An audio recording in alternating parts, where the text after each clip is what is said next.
बिस्मिल्लाहिर्रहमानिर्रहीम। अस्सलाम वालेकुम। आप देख रहे हैं साहिबान न्यूज। मैं हूं आपकी मेजबान ईशा यासीन। शामिल करेंगे अहम खबर। जैकबाबाद से हमारे नुमाइंदा खुसूसी हबीबुल्लाह मस्तोई की रिपोर्ट के मुताबिक जैकबाबाद की तहसील ठुल में मुबैना पुलिस मुकाबला मुलजिम असलहा समेत जख्मी हालत में गिरफ्तार। तफसीलात के मुताबिक जैकबाबाद की तहसील ठुल में मुबैना पुलिस मुकाबला एक मुलजिम जख्मी हालत में असलहा समेत गिरफ्तार, 5 मुलजमान फरार होने में कामयाब हो गए।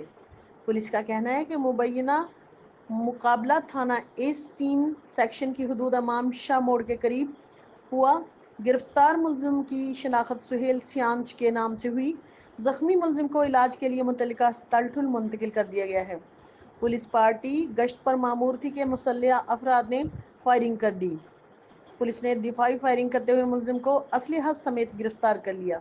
देखते रहिए साहिबान न्यूज HD नसीन अनवर के साथ। अब तक के लिए इतना ही। मजीद खबरों और अपडेट्स के लिए देखते रहें साहिबान न्यूज। हमारे चैनल को लाइक, शेयर और सब्सक्राइब करें। जुड़े रहें हमारे साथ और देखते रहें साहिबान न्यूज।